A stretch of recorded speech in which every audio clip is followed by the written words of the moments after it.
नमस्कार। आइए सुनते हैं मुंशी प्रेमचंद जी की लिखी कहानी इश्तिहारी शहीद। मेरी सादगी, मेरी सच्चाई, मेरा भोलापन मेरे लिए जी का जंजाल हो गया। आज 4 सप्ताह हो गए यह मुसीबत मैंने स्वयं अपने ऊपर ओढ़ ली और अब इससे पीछा छूटने का कोई उपाय दिखाई नहीं देता। जब से मैं पेंशन लेकर रसूलाबाद आया, किताबें पढ़ने और ईश्वर का नाम लेने में समय बीतता था। शाम को कस्बे के रईस इकट्ठा होते और हंसी मजाक में 2 घड़ी बिताते। मुंशी राम खिलावन पोस्ट मास्टर से अच्छी पहचान हो गई थी। यही साहब मेरी मुसीबत की जड़ हैं। जब मैं पहले पहल यहाँ आया था तो मुंशी जी के सिर पर थोड़ा सा गंजापन था। आपके किसी दोस्त ने प्रेरित करके लाहौर के प्रसिद्ध दवाखाने इंडियन मेडिकल हॉल की बाल उगाने वाली दवा की शीशी मंगवा दी। यद्यपि आप पूर्णतया सहमत नहीं थे और संकोच से यही कहते थे कि अब इस अवस्था में गंजेपन की क्या चिंता करूं, यद्यपि 1 सप्ताह पश्चात ही 3.5 रुपये की VPP आटप की और मुंशी जी ने अपनी दोस्त की बात रखने को छुटा ली। कुछ महीनों के इस्तेमाल के बाद प्रभु कृपा से आपके सिर पर बाल उगाए। अब पोस्ट मास्टर साहब इस दवा को बड़ी इज्जत की दृष्टि से देखने लगे और लोक कल्याण के लिए हर छोटे बड़े से इसकी चर्चा करने लगे। कोई आदमी एक पोस्ट कार्ड लेने गया तो आपने दवा की प्रशंसा का पोथा ही खोल लिया। अब वह बेचारा दुहाई दे रहा है कि आज तक मेरे खानदान में कोई गंजा नहीं हुआ और मुझे इस दवा की कभी आवश्यकता नहीं पड़ेगी। लेकिन आप आग्रह कर रहे हैं कि भाई सुन तो लो। न पैसे लौटाते हैं न पोस्ट कार्ड ही देते हैं। खैर, ये तो आए दिन की बातें हैं। अब मेरी किस्मत सुनिए। एक दिन आप मुझसे कहने लगे कि न्याय की मांग है कि इस दवाखाने को एक सर्टिफिकेट दिया जाए।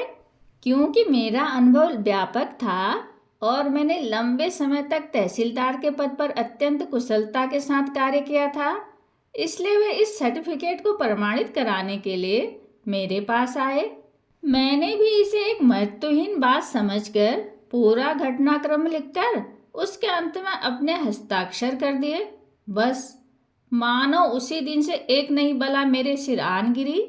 अफसोस है, कैसी मनहूस घड़ी थी कि मैं आज तक इसके लिए पछता रहा हूँ। सर्टिफिकेट पहुँचते ही दवाखाने ने उसे लाहौर के सभी 2-2 पैसे वाले अखबारों में मोटे मोटे अक्षरों में छपवा दिया और जुल्म यह किया कि उसके साथ साथ मेरा पता भी दे दिया। बस साहब, मैं भी उसी दिन से इश्तिहारबाजी को मानने लगा। कारखाने के मैनेजर साहब का धन्यवाद का एक लंबा पत्र आया जिसमें उन्होंने मुझसे यह पूछा था कि मैं उनके अन्य अनुभूत दवाइयों को सर्टिफिकेट देने के लिए क्या लूँगा। उनकी तैयार की हुई एक हाजमे की गोली थी। आपने मुझे एक धनराशि भेंट करने का आश्वासन दिया यदि मैं यह लिखकर दे दूं कि मेरे दोस्त का बिल्कुल सड़ा हुआ पेट इससे ठीक हो गया। यदि मैं यह लिखकर दूं कि उनका मोम का तेल गठिया के रामबाण औषधि है तो वे मेरे साथ हर प्रकार का व्यवहार करने को तत्पर थे। जिस प्रकार मैनेजर साहब ने लिखा था उससे ऐसा लगता था कि यदि मैं लिख दूं कि उनका मंजन प्रयोग करने से एक बुढ़िया के 18 वर्ष से गिरे हुए दांत पुनः निकल आए हैं तो वे मुझे अपने कारखाने का साझीदार ही बना लेंगे। वे इसे मेरा कर्तव्य समझते हैं कि मैं उनके केश रंजन की 1 दर्जन शीशियाँ अपने आत्मीय मित्रों को प्रयोग कराकर उन्हें इसके लाभ की सूचना दूं। लेकिन मुझे इन सब सेवाओं से क्षमा मांगनी पड़ी। केवल यही नहीं, दूसरे दवा विक्रेताओं ने भी मुझ पर कृपा की। मोहम्मद अफजल एंड सन्स ने बाल उगाने के पाउडर की 6 पुड़ियाँ मेरे पास इसलिए भेजी कि यदि मेरे कुछ और दोस्त गंजे हों तो वे इस दवा का प्रयोग करके देखें। 2 सप्ताह में ही उनके बाल उगाएंगे। स्वदेशी केमिकल वर्क्स ने रजिस्टर्ड ट्रेडमार्क वाली गोलियां पेड पार्सल द्वारा भेजी और बहुत अनुरोध किया कि मैं उनका प्रयोग करूं। भगवान न करे यदि पोस्टमास्टर साहब के बाल फिर कभी गिर जाएं तो उनके प्रयोग से बिना बरसात की प्रतीक्षा किए बाल पुनः उगाएंगे और फिर कभी नहीं गिरेंगे। इस दावे के प्रमाण स्वरूप 100 रुपये का वांछित पुरस्कार भी लिफाफे में साथ ही भेजा गया था और इसके अतिरिक्त और भी बहुत से छपे हुए सर्टिफिकेट भी साथ में थे। एक रेलवे पार्सल में बहुत से इश्तिहार और दीवारों पर चिपकाए जाने वाले 600 पोस्टर अलग से आए। इन सब बातों से पता चला कि श्रीमान जी ने मुझे अपना ऑर्डिनरी एजेंट समझ लिया है।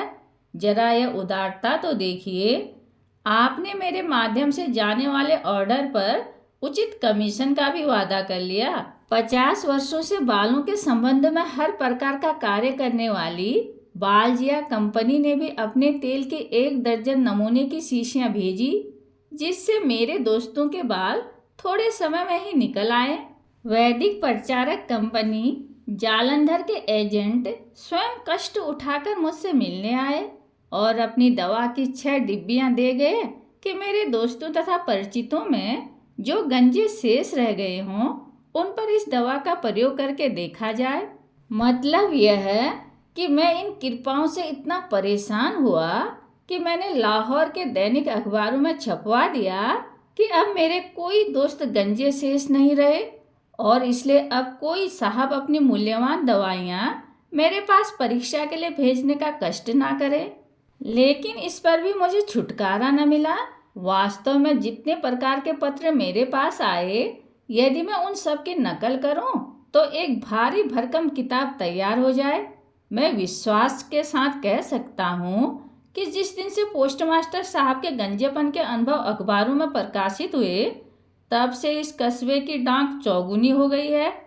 कन्याकुमारी से लेकर हिमालय तक का कोई भी गंजा न बचा होगा जिसने पोस्टमास्टर साहब के गंजेपन और स्वदेशी मेडिकल हॉल की दवा के संबंध में मुझे कम से कम 2 पत्र न लिखे हों। उन हजारों पत्रों से मुझे गंजों का ऐसा अनुभव हुआ कि यदि किसी समय गंजों पर कमीशन बैठा तो मुझे विश्वास है कि वह मेरी अध्यक्षता में ही बनेगा। एक सज्जन ने बहुत प्रेम प्रदर्शन के पश्चात जिज्ञासा की कि क्या पोस्टमास्टर साहब जन्मजात गंजे थे। दूसरे सज्जन जानना चाहते थे कि क्या उनका गंजापन वंश परंपरा से चला आ रहा था और यदि ऐसा था तो वह उन्हें दादा या नाना किसकी ओर से उत्तराधिकार में मिला, और यह कि उनके खानदान की महिलाओं में तो गंजापन नहीं होता। एक अंग्रेज डॉक्टर कलकत्ते में बालों के संबंध में प्रयोग कर रहे थे। उन्होंने अंग्रेजी में एक चिट्ठी लिख भेजी जिसमें सिर का एक नक्शा भी बना हुआ था। पोस्टमास्टर साहब के जो बाल गिर गए थे उस नक्शे में उन्हें पूरे करने का निवेदन था। गंजेपन के स्थान के किनारे पर कितने बाल छोटे होकर रह गए थे, प्रतिदिन कितने बाल गिरा करते थे और कितने बाल बीच से टूटे थे। ये डॉक्टर साहब बालों के संबंध में एक पुस्तिका लिख रहे थे। इसके लिए उन्हें इस प्रकार की जानकारियों की अत्यधिक आवश्यकता थी। यदि मैं उनके उत्तर लिखने का प्रयास करता तो अवश्यंभावी था कि मेरे परिजनों को उपचार हेतु मुझे आगरा के लिए चलता करना पड़ता। जिला झांसी से एक सज्जन ने पूछा कि क्या ये वही मुंशी राम खिलावन है जो उनके कस्बे में सन 1899 में पार्सल बाबू थे। उनके भी गंजापन था और यदि ये वही सज्जन हो तो अभी तक उनके जिम्मे बकाया 15 दिन का मकान का किराया, जो कि ₹1.25 रुपये के हिसाब से 10 आने होता है, वसूल करके डांगदारा या दस्ती भेज दूं। बनारस से एक सज्जन ने पूछा कि इन मुंशी जी के नाखून भी थे या नहीं। यदि नहीं थे तो बालों के साथ साथ नाखून भी निकले या नहीं। एक पंडित जी ने कृपा पूर्वक लिखा कि जब ईश्वर ने उन्हें बाल नहीं दिए तो उन्हें ईश्वरेच्छा के विरुद्ध बाल उगाने की क्या आवश्यकता थी। आप समझिए कि इन बातों से ईश्वर बहुत रुष्ट होते हैं। दूसरे यह है कि गंजा भागवान और पुत्रवान होता है, फिर मेरे दोस्त ने ऐसी गलती क्यों की। तीसरे यह है कि अब तो जो हुआ सो हुआ। अब वे इसके प्रायश्चित में प्रत्येक एकादशी को एक निर्धन ब्राह्मण को भोजन करा दिया करें। हजरत हकीर लखनवी ने मेरे दोस्त के बाल उगने की प्रसन्नता में एक कसीदा लिखकर मेरे पास भेजा। हजरत नूर ने गंजेपन के हकीम से पूछा कि क्या जले हुए सिर पर भी पुनः बाल उग सकते हैं? पटना के एक सज्जन ने तो हद ही कर दी। आपने अपने विवाह का छपा हुआ निमंत्रण पत्र और जन्म पत्र भी भेज दी। अजीमाबाद से एक हकीम साहब ने लिखा कि यदि मैं 2,000 रुपये उनके पास अमानत के रूप में जमा कर दूं, तो वे अपनी अद्भुत दवाइयों के इश्तिहार दें और नफ़े में भागीदार बनाएं। जिन्होंने अपने घोड़े के बाल बहुत अधिक कटवा दिए थे, ऐसे एक सज्जन ने मुझसे उपचार पूछा कि कब तक बाल पुनः निकल सकते हैं और यह पोस्टमास्टर साहब की दवा से लाभ होगा या नहीं। डिप्टी झमकलाल साहब ने पूछा कि उनकी कुतिया के बाल गर्मी में गिर जाते हैं और जानवरों पर इस दवा का क्या प्रभाव होता है। एक सज्जन का बच्चा गलती से इस दवा को पी गया और इसलिए उन्होंने मुझसे यह पूछा कि बच्चे के पेट के अंदर तो बाल नहीं निकलेंगे और इसका दम तो नहीं घुटने लगेगा।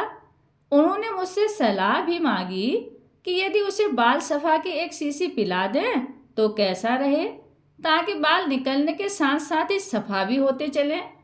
कम मूंछों वाले जवानों के 1,342 पत्र आए, जिन्होंने यह पूछा कि क्या इस दवा से उनकी मूंछें बढ़ जाएंगी। एक सज्जन को मूंछों की कमी के कारण पुलिस का एक पद नहीं मिलता था। उन्होंने अनुनय विनय की कि जैसे भी संभव हो उनकी मूंछों के लिए किसी भी मूल्य की कोई दवा देखकर भेज दी जाए। कई हजार नौजवानों ने पूछा कि क्या इस दवा के प्रयोग से उनकी पत्नियों के बाल कमर तक पहुंच सकते हैं। दूर दूर के स्थानों से हजारों आदमी मुझसे मिलने और मेरी राय मांगने आए। सच पूछिए तो उन सबों ने मेरी बोलती बंद कर दी। खाना पीना, उठना बैठना, मेल जोल, स्नान ध्यान सब हराम हो गया।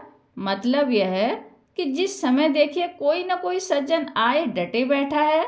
जहाँ कहीं बाहर जाता वहाँ भी यह बला मेरे साथ साथ ही रहती। एक बार की बात है कि मैं एक आदमी के विवाह में एक दूसरे शहर में गया। वहाँ भी सारे शहर के गंजे मेरे दर्शन को आए। एक सज्जन ने तार देकर मुझसे पूछा कि क्या मुंशी राम खिलावन साहब दवा का प्रयोग करने से पहले सुबह शाम दोनों समय अपना सिर पानी से धोया करते थे, और यह कि वे दवा की मालिश किसी नौकर से कराते थे या स्वयं करते थे। एक दिन मैं हजामत बनवा रहा था। मेरी नाक पकड़े हुए नाई उस तरह साफ कर रहा था कि एक सज्जन दौड़ते हुए आए। पता चला कि आप स्नान कर रहे थे कि आपके सिर के 2 बाल हाथ में आ गए। बस फिर क्या था। उस समय से ही खाना पीना सब हराम है और इस होने वाले गंजेपन के भय से दुखी हैं और मुझसे उपचार पूछने के लिए लगभग 200 मील से आ उपस्थित हुए और मुझे हकीम का विरुद्ध दे दिया।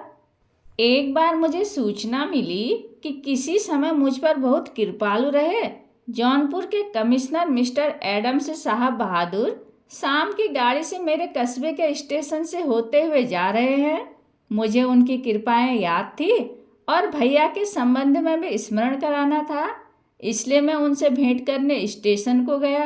रेल पर लोगों ने मेरी खुशबू सूंघ ली। फिर क्या था, सैकड़ों यात्रियों ने मुझे घेर लिया। कोई सज्जन कुछ पूछते और कोई सज्जन कुछ और। मुझे साहब से भेंट नहीं करने देते। इस बखेड़े से मेरा पूरा उद्देश्य, जिसके लिए मैं इतनी दूर से आया था, व्यर्थ हो गया और मैं दांत पीस कर रह गया। हाय, मैंने कैसे बुरे समय में सर्टिफिकेट को प्रमाणित किया था कि यह भला किसी क्षण पीछा नहीं छोड़ती। किसी समय मैं घर से बाहर निकला, कोई सज्जन पूछ रहे हैं कि हजरत, बालों के लिए पगड़ी बांधना लाभदायक है या टोपी पहनना, और टोपी में कौन सी टोपी को वरीयता दी जाए। यदि कोई व्यक्ति तुर्की टोपी पहनने का अभ्यस्त हो और फिर एकदम बिना सूचना के फेल्ट कैप पहनने लगे तो उसके बाल गिरने लगे। यदि मोटे कपड़े की टोपी पहनने वाला महीन कपड़े की टोपी पहनने लगे तो इसमें किसी प्रकार के भय की तो बात नहीं है। एक सज्जन रात को 2 बजे की गाड़ी से जाने वाले थे। स्टेशन जाते समय मेरे मकान से गुजरे, मुझे जगाया, मैं बाहर आया। दुआ सलाम के बाद आपने पूछा कि रेल की यात्रा में रात के समय टोपी पहने रहें या उतार कर रख दें। इसके पश्चात कहा कि मैं उनकी टोपी को तोल कर देख लूं कि वह उनके दिमाग के लिए भारी तो नहीं है, क्योंकि आपको स्मरण होता है कि कभी किसी अखबार में आपने टोपी के वजन और स्मरण शक्ति के संबंध में कुछ पढ़ा या सुना था। आपने यह भी कहा कि मेरी टोपी में ऊपर की ओर छेद नहीं है, और अब नए प्रकार की टोपियां आई हैं जिनमें छेद होते हैं, इसलिए मैं भी छेद कर लूं या लखनऊ के प्रसिद्ध टोपी वाले मियां नजाफुद्दीन से छेद करा लूं। मैं आश्चर्यचकित था कि क्या उत्तर दूं। अंततः राम राम करके घड़ी देखकर आपने कहा कि अब गाड़ी का समय निकट है, मैं फिर कभी कष्ट दूंगा। मैंने इत्मीनान की सांस ली कि जान बची लाखों पाए। किस्सा यह है कि अब मेरी जान पर आ बनी है। अफसोस मेरी जान का बीमा नहीं हुआ है, अन्यथा मैं आत्महत्या कर लेता। अब तो जान देने में पेंशन की चिंता होती है। मैंने 34.5 साल बहुत सख्त अधिकारियों की देखरेख में काम किया है, बहुत से मोर्चे जीत चुका हूँ, लेकिन यह बला सिर से किसी प्रकार भी टाले नहीं टलती। मेरी भलमनसाहत मेरे गले पड़ी और अब मेरी जान संकट में है। यह मुसीबत अब बिल्कुल असहनीय है। मैंने नौकरों को बार बार समझाकर कहा और बर्खास्त कर देने की भी धमकी दी कि प्रत्येक व्यक्ति से पहले काम पूछ लें, तभी मुझे उसकी सूचना दें, और यदि उसके गंजापन या बालों की चर्चा करें तो उसे किसी मूल्य पर भी मकान में न घुसने दें, चाहे वह कितना ही आत्मीय क्यों न हो। लेकिन एक दिन जब मैं बैठक में आया तो एक सज्जन 1 घंटे से डटे हुए बैठे मिले। आपने बहुत सम्मान के साथ प्रणाम किया, मेरा माथा ठनका, लेकिन मुझे चाहे अनचाहे बैठना पड़ा। आप श्रीमान उठे और सब दरवाजे और खिड़कियां बंद करके धीरे से बोले कि कोई सुनता तो न होगा। मैं घबराया कि यह व्यक्ति अवश्य ही मेरी हत्या करने आया है। मैं भी अपनी जान से ऊब चला था। फिर भी मैंने यह कहना आवश्यक समझा कि भाई ठहर जाओ, मैं अपने वसीयतनामे पर हस्ताक्षर कर लूं। इसके उत्तर में उसने अपनी टोपी मेरे पैरों में रख दी और मुझसे वादा कर लिया कि मैं उसके किस्से की चर्चा किसी से न करूं। इस सफल सौगंध के पश्चात उसने अपने सिर से नकली बाल उतार डाले और तब मुझे पता चला कि उसके सिर पर एक भी बाल नहीं था। वह कहने लगा कि नकली बालों से उसे बड़ा कष्ट होता है, लेकिन नौकरी के कारण यह ढोंग बनाया है और उपचार के लिए आपकी सलाह लेने आया हूँ। उसने अपनी जेब से एक आतिशी शीशा निकालकर मुझे दिया, 2 रुपये भी भेंट किए और कहा कि इस दूरबीन से मेरा सिर देखकर बताइए कि कहीं यह असाध्य तो नहीं है। मैंने उसको मुंशी राम खिलावन के पास भेजा और इस प्रकार इस अटल बला को अपने सिर से टाला। अब श्रीमान, मुझको अफसोस के अतिरिक्त अपने भाग्य पर रोना आता है। ईश्वर की सौगंध, अब कभी मुझसे ऐसी गलती नहीं होगी। मैं अपनी वसीयत में शर्त लगाऊंगा कि मेरे कुनबे में कभी कोई व्यक्ति किसी दवा को प्रमाणित न करे, अन्यथा ब्रह्मज्ञानी मित्र इस ईश्वर के बंदे को भी पागल बना देंगे। अब स्वयं हजरत ईसा मसीह ही क्यों न कहें, लेकिन इस पापी से पुण्य इसे प्रमाणित करने की गलती नहीं होगी। जिस मुसीबत में मैं स्वयं अपनी मूर्खता से आ फंसा हूँ, उसे मैं मात्र लोक कल्याण की दृष्टि से सार्वजनिक कर रहा हूँ, ताकि देश के अन्य निर्दोष व्यक्ति इस बला से सुरक्षित रहें। पोस्ट मास्टर और दवा विक्रेताओं को मैं इसके अतिरिक्त क्या कहूँ कि भगवान भला करे, शेष कृपा। धन्यवाद। कहानी सुनने के लिए धन्यवाद।